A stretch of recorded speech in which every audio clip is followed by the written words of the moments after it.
설교가 좀 길어가지고요. 드림 찬양대 찬양에 대해서 치아드리는 말씀을 드리지 말아야겠다 이렇게 생각했는데 너무 찬양의 은혜를 받아서 저는 오늘이 이제 대림절이고 성탄이 다가왔으니까 성탄에 관련된 찬양을 하시겠거니 짐작했는데요. 부활 찬양을 들었습니다. 근데 참 오늘 설교 제 주제가 그래요. 예수님의 탄생, 십자가 고난, 그리고 부활이 서로 어떻게 연결되는지 저는 이거 볼 때마다 요즘 말로 소름이라 그러잖아요. MZ세대들이 하나님께서 오늘 이 대림절 넷째 주에 우리 광교교회 성도들에게 부족한 저의 입술이지만 분명히 이 세 가지의 예수님이 우리에게 주신 위대한 이 선물, 종합 선물이라고 생각합니다. 탄생과 십자가 고난과 부활, 아직 못 받은 선물이 있죠. 오늘 또 찬양 가운데 다시 오실 그 재림의 영광까지 어떻게 연결되는지 함께, 좀 어려울 수도 있지만 저를 따라와 주시면 감사하겠습니다. 우리나라는 아니고 오래전에 미국에서 있었던 이야기라고 합니다. 제가 뭐 팩트 체크까지는 못했습니다. 교정시설이란 말을 요즘은 써요. 교도소란 말이 너무 좀 그래서요. 뭐 쉽게 교도소에서 선교 활동을 하시는 목사님 한 분이 계셨습니다. 그분은 이제 시설을 방문해서 거기에 계시는 재소자들하고 상담하면서 기도하고 또 그것을 뿐만 아니라 정기적으로 그곳 교정 시설에서 함께 이 재소자들과 예배를 또 드리고 인도하고는 하셨는데요. 어느 해 12월 크리스마스를 앞두고 교도소에서도 성탄 예배를 준비하게 되었습니다.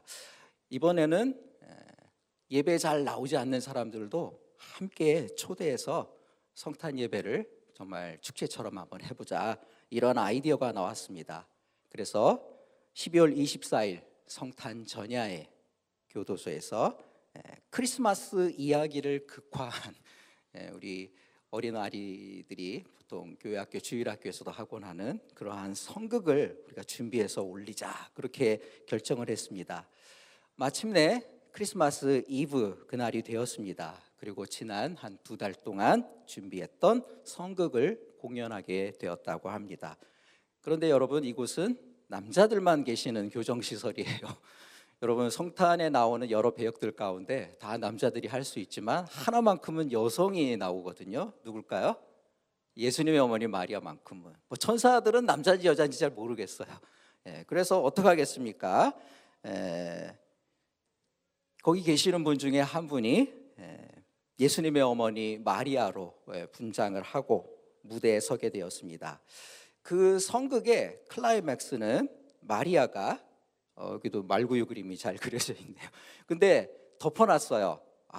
사람들의 어떤 기대감을 하기 위해서 그 클라이맥스 한 절정의 이 순간에 그 마리아가 가서 이 커버를 걷어내고 그 나무로 조각된 아기 예수상이 있어요. 미국이나 유럽에 보면은 이 성탄 장식을 교회나 뭐 시청 앞에도 하는데 그런 것이 있다고 합니다. 그 아기 예수 목각상을 꺼내어서 가슴에 안고서 선언하는 거죠. 하나님의 아들이 사람이 되어 오셨습니다. 이거 외치는 장면이에요. 자, 이제 그 순간이 되어서 성극대본에 있는 대로 마리아 역을 맡은 그 남자 재소자가 천을 치우고 아기 예수 목각상을 꺼내려는 순간 화들짝 놀랐습니다. 왜요? 거기에 있던 게 아기 예수상이 아니었어요. 거기에 놓여 있던 것은 성경으로 보면 큐빗이라 그러는데 우리 그거로 보면은 한자 반 정도 되는 것 같아요. 45cm 정도가 되는 십자가 상이었습니다. 아니, 이게 어떻게 된 일일까요? 바로 몇 달 전부터 재소자들과 함께 성극을 기획하고 연출한 목사님이 연극이 시작되기 전에 몰래 바꿔치기를 하신 거예요. 강단에서 이런 말을 해서 아기 예수 목각상 대신에 십자가를 놓고 천으로 덮어놓기로 했으니까 모르겠거니 생각하셨던 거죠. 목사님이 무슨 의도로 그렇게 하셨는지 잘 모르겠지만 재소자들과 모처럼 열심히 준비한 크리스마스 연극을 망치려는 생각은 아니셨을 겁니다. 이 순간 참가자와 무대에 있는 분들과 그것을 보고 있는 평소에는 예배에 안 나오던 그 제소자들 모두의 시선이 지금 마리아 역을 맡은 그 사람에게 집중이 되었습니다. 여러분, 이때 누가 제일 긴장했을까요? 그 마리아 그 사람뿐만 아니라 이 어처구니 없고 터무니없는 상황을 일부러 연출한 목사님이 아마 제일 긴장하셨을 거예요. 꿀떡 삼키고 숨을 멎으면서 이 마리아 역을 맡은 저 남자가 지금 어떻게 하나 주시하고 있었습니다. 근데 참 정막이 흐르는 가운데에서도 아주 놀라운 일이 일어났습니다. 그 사람이 아무 일도 없다는 듯이 거기서 태연하게 십자가를 꺼내고 예수 목각상처럼 가슴에 앉는 것이 아니라 높이 지켜들고 이렇게 말하는 것이었습니다. 하나님의 아들이 사람이 되셨습니다. 여기까지는 대본이에요. 그것은 우리와 같은 죄인들을 살리려고 십자가에서 대신 죽기 위한 것입니다. 너무나 맞는 상황 아닙니까? 여러분, 교정시설에 있는 분들이 어떻게 보면 조심스러운 말이지만 우리와 다르게 더 하나님께 가까이 갈 수 있어요. 남들이 보나 내가 보나 죄인이에요. 세상 사람들은 내가 죄인이라는 소리 제일 듣기 싫어합니다. 우리는 죄인이라는 걸 기쁨과 감사함으로 고백하지만요. 어쨌건 여러분, 망칠 만한 선극의 그런 면에서는 반전이 일어났습니다. 여러분, 우리가 크리스마스가 되면 예전만큼은 못하지만 흥겨운 캐럴을 부르고 떠들썩한 축제의 분위기에 젖어서 맛있는 음식을 나눠 먹고 또 사람들에게 선물을 주고받으면서 가볍게 메리 크리스마스 이렇게 성탄 인사 축복하는 것은 참 쉬운 일입니다. 그러나 이 성탄의 이야기에 들어있는 크리스마스의 비밀, 아니 진실이죠. 하나님의 아들이 이 땅에 태어나셨습니다. 왜? 우리를 살리기 위해서 오신 것입니다. 여러분, 이러한 복음의 메시지를 성탄의 축제를 통해서도 선포하기가 그렇게 쉬운 일은 아닙니다. 그래서 저는 오늘 이 예화에 나름대로 제목을 붙여보았습니다. 설교의 제목은 아닙니다. 말구유의 반전이라고요. 자막 한번 띄워주시면 감사하겠습니다. 안 나왔나요? 오늘 파워포인트가 감사합니다. 한꺼번에 다 나와버렸네요. 여기 다 있습니다. 퀴즈에 답이 다 있는 겁니다, 여러분. 말구유의 반전은 뭡니까? 그것은 예수님의 십자가입니다.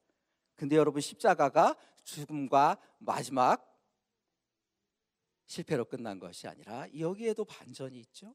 그것은 부활입니다. 십자가의 반전은 죽은 자가 새로운 생명으로 살아나는 것인 줄로 믿습니다.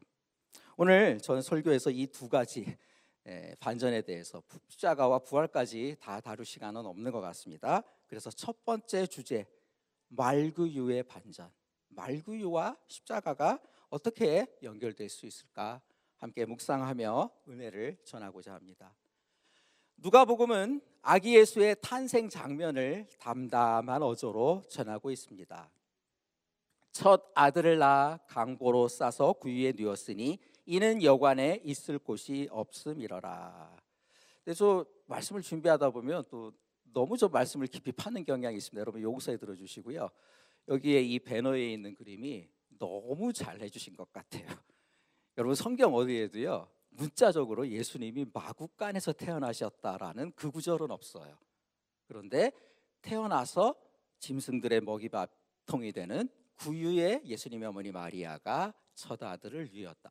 구유가 있었으니까 짐승들이 있는 마구간 또는 외양간이었겠지. 그러나 최근에 신약 성경과 그 역사를 연구하는 학자들은요, 별도로 다른 곳에 있던 마구간이나 외양간이 아니라 그 이스라엘은 겨울에 춥거나 그러면 밤에 집에서 키우는 양 몇 마리, 염소 몇 마리, 소 이런 애들을 집안으로 들인대요. 여러분 옛날 우리 한옥 가옥 구조 중에 부엌과 비슷한 토방이라는 거 아시죠? 부엌도 좀 낮았지만 그리고 그곳에서 짐승들과 함께 있기도 하고 또 아주 추우면 양 한 마리 갖다가 이렇게 껴 안으면서 추운 겨울을 나기도 했던, 이건 뭐 이스라엘보다는 유럽의 문화 같기도 합니다만, 어쨌건 중요한 것은 뭡니까? 아기 예수님이 태어나신 곳에는 가축들의 밥그릇인 구유가 놓여 있었습니다. 그 얘기는 뭡니까? 사람들이 살고 있는 집, 그 공간 가운데에서도 가장 낮은, 또 비천한 장소에 아기 예수님이 태어나셨다는 사실입니다. 그렇습니다. 이 점에서 아기 예수님이 태어나 누워 계신 구유는 성탄의 신비를 담고 있다고 하겠습니다. 즉, 높으신 하나님의 아들이 비천한 우리를 살리기 위하여 낮은 이 땅에 오셨다는 말씀입니다. 그래서 저는 성탄을 가리키는 옛날 말, 성경에 직접 나오는지는 모르겠지만 강생이라는 말을 좋아합니다. 오늘 그 준비 찬양 하시는 가운데에서도 강생, 또 맨 앞부분에 찬양인가요? 강생이란 말씀이 나와서 제가 뒤에서 들었습니다만 말씀 뭉클했습니다. 강생이란 무엇입니까? 높은 곳에서 강 아래로 내려와서 태어나셨다. 높으신 하나님의 아들 예수께서 내려오셔서 이 땅에서 태어나셨다라는 성탄의 아주 중요한 핵심을 선포하는 말씀입니다. 사도 바울은 오늘 우리가 본문으로 봉독한 빌립보서 2장 8절에서 예수님의 강생, 곧 성탄의 낮아지심을 바로 예수님의 십자가의 죽음의 낮아지심과 연결하고 있습니다. 제가 당시 봉독하겠습니다. 그는 근본 하나님의 본체시나 하나님과 동등됨을 취할 것으로 여기지 아니하시고 오히려 자기를 비워 종의 형체를 가지사 사람들과 같이 되셨고 사람의 모양으로 나타나사 자기를 낮추시고 죽기까지 복종하셨으니 곧 십자가에 죽으심이라. 아멘. 높으신 하나님의 아들이 왜 하필이면 사람이 사는 곳 중에서도 가장 낮은 말구유로까지 내려오셨을까요? 하나님의 본체이신, 다른 말로 하나님과 같으신 존귀하신 분이 왜 하필이면 더럽고 냄새나는 천한 자리에서 태어나신 것일까요? 여러분, 저는 오늘 이 질문의 답을 나중에 성경을 찾아볼 것이지만 용서해 주십시오. 성경이 아닌 세상의 소리 가운데에서도 한번 찾아보려고 합니다. 제게는 고등학교 시절에 만난 절친한 친구가 있습니다. 교회 열심히 다니고 선교회 활동도 돕고 하는 평신도 신실한 집사예요. 지금은 미국에 이민을 가서 샌프란시스코에 있는데 저한테는 너무도 감사한 게 뭐냐면 연로한 어머님이 계셔서 1년에 한 번, 어떨 때 2번도 들어옵니다. 올 때마다 어떻게든지 만나가지고 같이 이야기도 나누면서 그 친구하고 저는 참 감사하게도 취미가 좀 비슷한 게 있어요. 저하고 그 친구하고는 음악 듣는 그 취향이 좀 비슷하거든요. CCM도 함께 듣고 나누지만 용서하십시오. 세상 음악도 꽤 좋아하고 듣습니다. 그래서 어떨 때는 대중음악, 전 그 친구한테 대중음악 영향을 많이 받는 것 같아요. 저는 요즘 뭐가 유행하는지 모르는데 같이 뭐 운전하고 뭐 이렇게 하다 보면 그 친구가 저 음악을 틀어주면서 하면 이거 뭐야 좋다 그러면 이거 얼마 전에 히트한 거야. 미국에 있는 친구가 오히려 한국의 최신 유행 음악을 더 잘 알기도 하고, 또 제가 설교에 설 때마다 요즘은 미천이 떨어져서 잘 못하지만 그 메시아의 가사를 나누기도 했고요. 작년 언젠가는 그 비발디의 모테트, 예수님의 이야기가 나오고 또 하기도 했는데 오늘 죄송하지만 이 가요의 노래 가사를 좀 가지고 왔어요. 여러분 아시는지 모르지만 황가람이라는 가수가 불러서 히트하게 된 나는 반딧불이라는 가요입니다. 예배 시간에 이거 하는 게 과연 적절한지 모르지만 저가 아니라 전에도 어떤 목사님께서 밥송 가사를 가지고 이 자리에서 한 7년 전에 하셨던 기억이 있습니다. 그래서 용기를 내봤습니다. 저에게 그 노랫말이 진정성 있게 다가왔기 때문입니다. 그리고 여기에 세상에 솔직한 고백이 있다. 나는 내가 빛나는 별인 줄 알았어요. 한 번도 의심한 적 없었죠. 몰랐어요. 난 내가 벌레라는 것을. 그래도 괜찮아. 나는 눈부시니까. 하늘에서 떨어진 별인 줄 알았어요. 소원을 들어주는 작은 별. 몰랐어요. 난 내가 개똥벌레라는 것을. 그래도 괜찮아. 나는 언젠간 빛날 테니까. 여러분, 이 노래는 밝은 조명을 받으며 무대 위에 서서 노래를 부르는 음악인들의 애환을 솔직한 가사에 담아 표현하고 있습니다.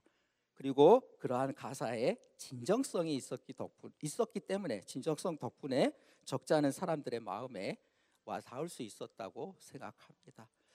어린 시절 화려한 성공의 꿈을 꾸고 남들과는 다른 조금은 특출한 재능을 내 스스로 발견했을 때 누구나 이 노랫말에 나오는 별처럼 나는 빛나는 존재야.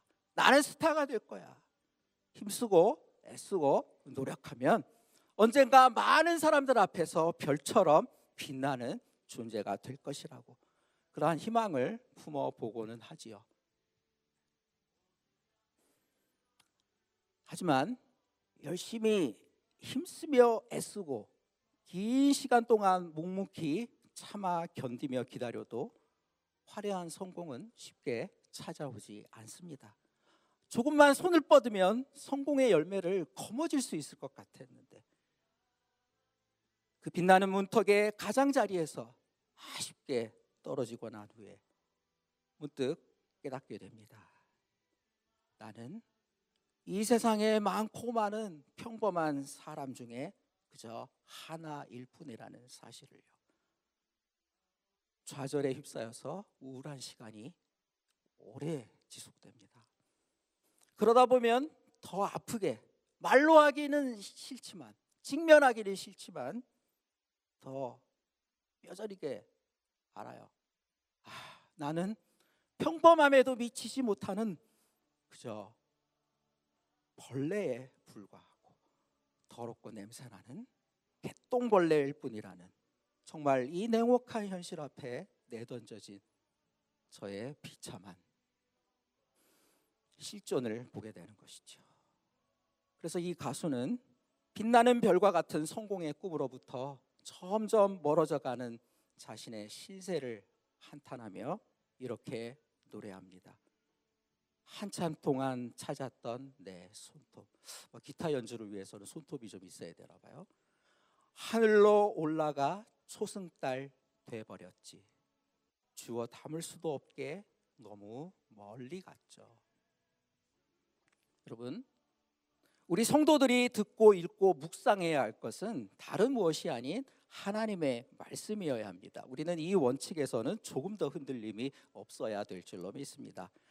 그러나 하나님의 말씀을 전하는 설교자인 저이지만 가끔은 세상의 소리를 들을 필요도 있다고 말씀드리고 싶습니다. 아니, 일부러 들을 필요는 없어요. 어떨 때 하나님께서 상황 가운데서 꼭 들어야 할 소리는 듣게 해주신다고 저는 그렇게 생각합니다. 세상의 노래라고 할지라도 그것이 때때로 많은 사람들의 심금을 울리는 경우가 있어요. 그렇다면 거기에는 분명 진정성 있는 마음의 소리가 들어있기 때문이라고 생각합니다. 세상의 어둠과 삶의 고단함에서 벗어나고 싶고 인생의 아픔과 슬픔을 떨쳐내고 싶어요. 단 한 번뿐인 내 인생이 행복하기를 바라는, 이거는 누구나 갖고 있는 정말 꾸밈없는 솔직한 마음입니다. 그러나 이 세상의 소리는 아직 믿음의 언어를 몰라요. 이 원곡자는 이 한가람이 아닌데, 한가람을 제 관심에서 좀 찾아보니까 교회 다니셨던 분이에요. 지금도 다니면 참 좋겠습니다. 그러나 이분이 무대에서 부를 때는 그거는 세상의 소리이고 세상 사람들의 마음에 가닿으려고 하는 것이죠. 아무리 그러하다 할지라도, 그러니까 믿음의 언어를 모르기 때문에요, 대중가사 가사가 아무리 우리 마음에 다가오더라도 때로는 뭐라고 말씀드려야 될까요? 그 안에는 한도 있고 체념도 있고 부정적인 여러 언어로 표현되어 있는 경우가 너무 많습니다. 그래서 우리 신앙인들은 일부러 찾아들을 필요는 없다. 그러나 들리는 거는 굳이 바꿀 필요는 없다고 생각해요. 더 중요한 것은 뭐겠습니까? 그러니까 믿음의 눈으로 이 세상의 소리를 볼 수 있어야 할 줄로 믿습니다. 그러할 때 그 한맺힌 소리, 한탄의 소리, 체념의 소리는 바로 다른 무엇도 아니라 나 구원받고 싶어요. 나 여기에서 벗어나고 싶어요. 하나님께 드리는 기도이기 이전에 외침의 영혼의 외침의 소리로 들려질 수도 있다고 생각합니다. 제가 이렇게 믿음의 시선을 품고 또 따뜻한 공감의 마음을 품고 이 노래 가사를 좀 바라봐서 그런가요? 저는 이 반딧불이라는 노래의 가사 속에서도 약간의 반짝하는 반전을 볼 수 있었습니다. 내가 널 만난 것처럼, 마치 약속한 것처럼, 나는 다시 태어났지, 나는 다시 태어났지. 어떻습니까, 여러분? 제가 아까 말씀드린 말구유의 반전과 비슷한 십자가, 그리고 십자가의 반전에서부터 이어지는 부활과 새 생명, 다시 삶, 뭐 이런 코드 같은 것이 들어있다고 느껴질 수도 있어요. 그러나 여러분, 성경 이야기는 아니에요. 혼동하지는 말아야 될 줄로 믿습니다. 여러분, 그래서 그런지 이게 요즘 뭐 별명이 있더라고요. 국민 위로송이라고. 또 수능을 말 끝낸 고3 학생들에게, 또 재수 삼수하는 사람들에게도 수험생 위로송이라고까지 이렇게 하는 것 같아요. 이 노랫말 속에 나는 다시 태어났지, 이런 어떤 희망의 코드를 넣어 놓았기 때문일 수도 있겠습니다. 그러나 다시 말씀드립니다, 성도님들, 이러한 노래가, 세상의 노래가 아무리 심금을 울리고 또 그 노랫말이 우리 인생과 관련해서 굉장히 진정성 있는 뭘 건드리고 있어요. 그래도 강단에서 이런 말씀드리는 겁니다. 가요는 어디까지나 가요입니다. 가사가 중요한 게 아니라, 여러분, 찬양과 가요의 다름이 뭘까요? 비슷한 감동이 있을까요? 가요는요, 아무리 감동적이고 인생을 우리가 그걸 보면서 되돌아본다고 해도 내가 나를 위해서 부르는 노래예요. 찬양은 유치버리에 나와서 아무리 발랄하고 즐겁게 해도 우리가 기본적으로 하나님께 올려드리는 것이 되는 줄로 믿습니다. 가사가 중요한 게 아니라 이 근본적인 태도가 연주되고 있고 하는 그 태도가, 그 환경이, 그 의도가 더 중요한 것이죠. 그래도 어쨌거나 가끔씩 이렇게 만나게 되는 진정성 있는 가사를 통하여 우리의 인생의 문제를 한번 되돌아볼 수 있는, 나의 인생의 문제를 바라보는데 도움이 될 수 있습니다. 하지만 거기까지입니다. 그 노랫말이 아무리 일말의 진실을 담고 있다고 해도 우리의 궁극적인 질문의 답을 가요에서 찾을 수 없습니다. 인생의 근원적인 문제에 대한 해결책을 거기에서 만날 수 없습니다. 황가람님한테 좀 미안하네요. 저는 그래도 이 반딧불이라는 노래는 그나마 꽤 괜찮은 축에 저는 든다고 말씀드리고 싶어요. 나는 다시 태어났지, 이 가사를 2번 반복하면서 우리의 인생이 어둠에서 벗어나 삶의 좌절을 극복하기 위해서라면 다시 태어나는 것과 같은 새 삶을 사는 그러한 근본적인 삶의 방향 전환이 필요하다는 것을 넌지시 말하고 있기 때문입니다. 하지만 아쉬운 게 뭐예요? 어떻게 태어나는지에서 그냥 두리뭉실하게 넘어가요. 내가 너를 만났지, 약속이 있었지. 이거 꼭 하나님과 예수님과의 관계라면 너무 좋겠는데 대중가요잖아요. 그런 것들을 분명하고 세세하게 우리들에게 말해주지는 않습니다. 다시 태어나는 게, 새로운 삶을 사는 게 도대체 어떻게 가능한지에 대해서 가르쳐준다면 그건 가요가 아니고 책이죠. 그런 면에서 여러분들 잘 알고 계시겠지만 제가 은근히 세상 노래를 좋아해서 저한테 하는 말이라고 용서하고 들어주십시오. 아무리 감동적인 국민 위로송이라고 하여도 이 세상의 노래에서 참된 위로를 찾지는 말아야겠다. 가벼운 위안 정도는 얻으실 수 있다고 생각해요. 그렇다면 우리의 인생의 근본 문제에 대한 해답은 어디에서 찾을 수 있습니까? 그것은 두말할 것도 없이 하나님의 말씀에서 찾을 수 있습니다. 아니, 저는 말씀은 책이 아니라 살아계신 하나님의 말씀이 예수님이라고 생각합니다. 그분을 성경을 통하여, 설교를 통하여, 교회 생활을 통하여, 찬양을 통하여, 기도 가운데 우리가 인격적으로 만나게 될 때, 진심으로 만나게 될 때 우리의 인생의 어둠과 고통, 실패와 좌절, 그리고 죄와 죽음의 문제가 극복됩니다. 예수님의 강생과 십자가와 부활을 통하여 하나님께서 우리에게 선물로 주시는 그 새 생명이 바로 우리 인생의 해답이고 죄와 죽음에 대한 해결책인 줄로 믿습니다. 한 가지 이제 중요한 질문을 던지겠습니다. 그렇다면 어떻게 예수님의 강생과 십자가와 죽음이 낮은 자리에 처해 있는 우리 인생에게 해결책이 돼요? 답이 되는 걸까요? 예수님도 어둡고 낮은 자리에 제가 내려오시다고 예수님도 어둡고 낮은 자리에 성탄에서 보이는 것처럼 저 구유 안에 누워 있으면 나나 우리와 마찬가지로 답답한 인생 아닐까요? 여러분 교회 다니신 분들에게는 아주 쉬운 답이 있습니다. 근데 저는 이거를 좀 다들 교회 다니시는 분들이고 교회 처음 나오신 분은 없겠지만 새 세대 젊은 사람들에게 가급하면 성경의 말이라든가 교리적인 용어를 쓰지 않고 어떻게 설득 있게 설명할 수 있을까 고민하다 보니까 더 어려워지더라고요. 그래서 좀 어려운 얘기지만 한번 들어주시기 바랍니다. 예수님하고 우리 사이에는 예수님이 하나님의 아들로서 사람이 되어 오셨지만 오늘 빌립보서 2장 8절의 말씀도 그렇게 선포하지만 아주 중요한 근본적인 차이가 있습니다. 여러분 인생은요, 저도 그렇고 누구나 내가 하고 싶어서 내가 원해서 낮은 자리로 내려가지 않아요. 어쩌다 실수하고 가다 보니까 거기에 넘어지게 되고 갇히게 되고 묶이게 되는 것이죠. 그럼에도 불구하고 여러분 인생에서 어둡고 갇히고 답답한 순간에 복이 있습니다. 그 복은 뭡니까? 인생이란 비참할 수밖에 없구나. 내가 바로 그 낮은 자리에 세상 누구도 알아봐 주지 않는 이 노래 가사가 표현하는 것처럼 벌레와 같은 그 자리에 있다는 것을 여실히 깨닫는 것이 반전이고 복이 되는 줄로 믿습니다. 하나님을 떠난 인생이 지금은 잘 되는 것 같아도 결국은 낮고 어두운 곳에 처해 있을 수밖에 없음을 솔직히 인정하고 위로부터 임하시는 하나님의 도움의 손길, 구원의 손길을 담담히 기다리는 것이 인생이 할 수 있는, 어둠 가운데 처해 있는 인생이 할 수 있는, 낮은 자리에 있는 우리가 할 수 있는 최선이라고 생각합니다. 예수님은 어떻습니까? 하나님이시고 하나님의 아들이셨지만 오늘 빌립보서의 말씀처럼 높은 곳에 하나님과 동등됨을 당연한 것으로 취한 것으로 여기지 아니하시고 예수님 나는 하나님의 아들이니까 나는 영광 받아야 돼, 예배 받아야 돼, 다스려야 돼, 이걸 예수님 당신의 권리라고 생각하지 않으시고 내려오셨어요. 마음 먹고 내려오셨어요. 자발적으로 내려오셨어요. 아버지 하나님의 뜻에 순종했지만 억지로의 순종이 아니라 자발적으로 내려오셨다는 거예요.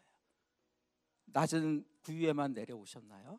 세상에서는 저게 가장 낮은 자리일지 있지만 저거보다 더 낮은 자리, 십자가를 지고 죽음이라는 더 낮은 자리로까지 내려가 주셨습니다. 왜요? 우리를 낮은 자리에서 끌어올리시고 우리를 다시 살리기 위하신 줄로 믿습니다. 어떻게 가능합니까? 여기 교리적인 설명이 더 간단합니다. 오래 다니셨으니까. 죄인입니다. 죄인은 낮은 자리에 쇠사슬로 죽음과 어둠의 권세에 묶여 있습니다. 우리가 원해서 갇힌 게 아니에요. 그러나 그렇게 됐어요, 살다 보니까. 그러나 예수님은 하나님의 아들로서 죄 없으신 분으로서 자유한 분으로 오셨기 때문에 우리를 죽음의 권세에서 구출하시는 줄로 믿습니다. 우리를 죄의 사슬로부터 끊어내시고 끌어올리시는 줄로 믿습니다. 그 차이입니다. 예수님 십자가에 달리시기 전날 밤에 제자들의 발을 몸소 씻기시면서 선생이며 주인인 내가 너희들의 발을 씻겼으니 너희도 가서 이렇게 낮아진 자세로 섬김의 모범을 보여라고 말씀해 주셨죠. 우리에게 단지 모범만을 보여주신 게 아니라 예수님의 태어나서부터 십자가에 달리실 때까지의 그 30몇 년의 인생 삶 전체가 섬김이셨고 낮아짐이셨고 자신을 우리를 높이기 위해 당신 자신을 낮추신 겸손이었다고 고백합니다. 다시 말씀드리겠습니다. 우리 겸손해야 됩니다. 세상 사람들도 겸손을 미덕으로 여깁니다. 근데 우리가 할 수 있는 겸손은 뭡니까? 나는 낮은 존재구나, 이거 깨닫는 겁니다. 예수님의 겸손은 뭡니까?